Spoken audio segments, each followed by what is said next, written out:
कृपया ध्यान दीजिए। જો હું તમને એવું કહું કે ભારતની અંદર એક સ્ટેશન બે રાજ્યોની વચ્ચે આવેલું છે, તમે માનશો? એ સ્ટેશનની અંદર 3 ભાષામાં અનાઉન્સમેન્ટ થાય છે, ગુજરાતી, હિન્દી અને મરાઠી.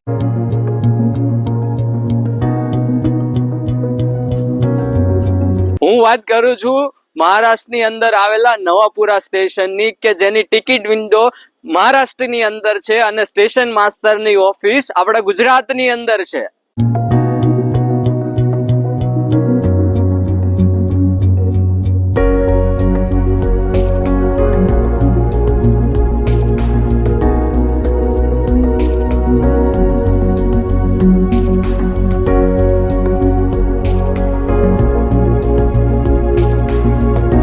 કહેવાય છે કે 1960 થી જ આ સ્ટેશન ત્યાં હતું, જેથી કરીને તેને હટાવવામાં નથી આવ્યું. તમને આવી માહિતીની ખબર હતી? કમેન્ટ જરૂરથી કરજો.